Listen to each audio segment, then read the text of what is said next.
Hi guys, today I'm going to be going over how I created a rainbow Highland cow watercolour painting. I'm super excited to share this with you as I think it's quite a unique piece. So yeah, let's get straight to it.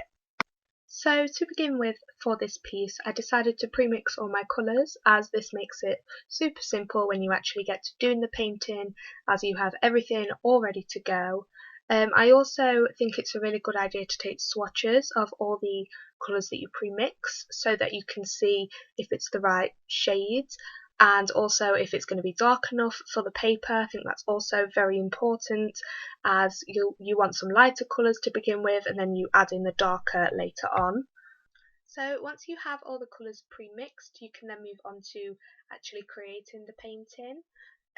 I did a sketched outline before I began this tutorial. That can be accessed by signing up to my newsletter. I send out regular outlines as little freebies, so please make sure you sign up. It will mean that you can join in with me, super simple, and every time I upload, if there's an outline, you'll be able to access that and then you can paint along with me. I also decided to rub out the majority of the outline from the get-go, as watercolour is translucent. You don't want to be able to see that, as it will take away from the final piece if you have that pencil outline poking through. And then once the setup is all ready, you can then go in and start adding all that colour. So I actually decided to use the lightest colours first, like I've previously mentioned, and I purposely made this the yellows, as I think they make the perfect undertone as they're so bright and vibrant, and I really wanted this to be the main focus on the top of the head, as that is the key defining point of a Highland cow. That is how you can really tell what it is. So yeah, the vibrant yellows were the perfect choice for this. And it's as simple as layering all these colours, taking your time, making sure to add darker tones in the appropriate areas. And I did all this with a variety of different yellows. So this includes a really bright vibrant yellow, a darker yellow, and then more of an orangey colour. So I began using all of them to begin with and just got in them shadows as best as I could, but also being conscious that I wanted to add plenty more colours later on. But after I'd got down as much yellow as I wanted, I then decided to use a light green, as this was the perfect transitional colour because you can have more of an earthy yellow green, which is really warm and vibrant, and then transition to a colder green by adding a little bit of blue, and then that's the perfect way to start incorporating all of the darker, colder tones into this painting. So after the green, like I say, I then went in with the purples, the blues, and as you can tell these are slightly darker, which meant that I can then add in more of them shadows and start to really define them properly as they should be.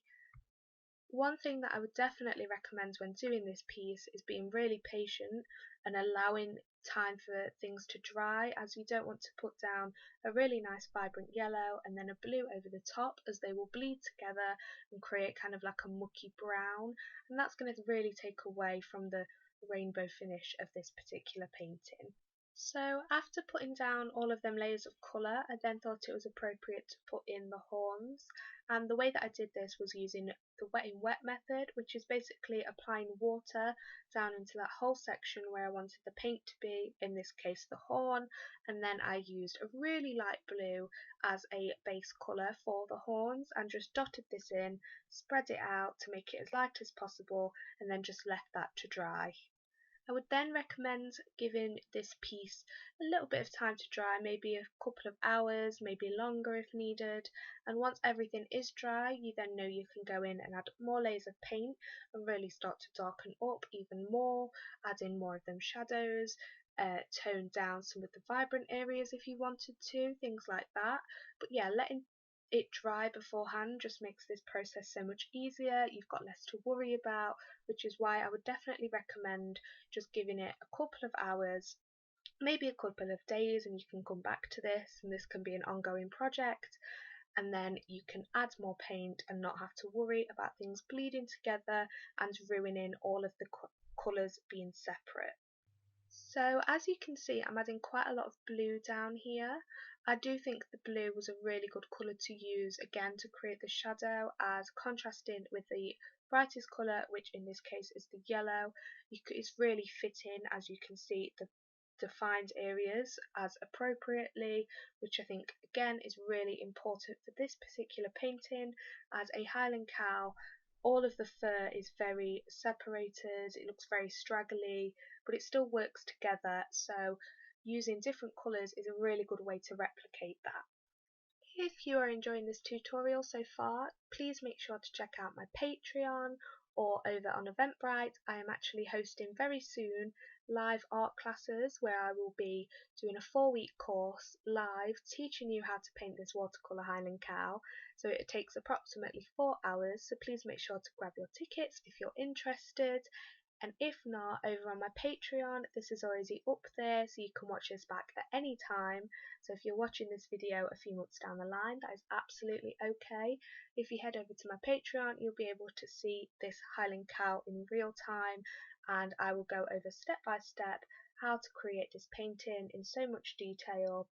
It is quite a complex piece, can be very overwhelming, so my aim is to make it as simple as possible and going over each step with you so you don't feel overwhelmed by the process.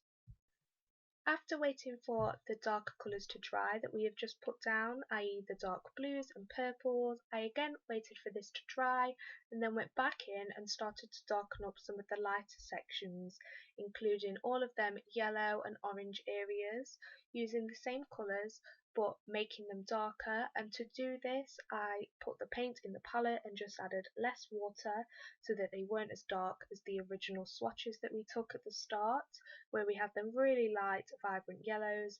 This time they are slightly darker, which then means we can match that up to the darker sections of this painting.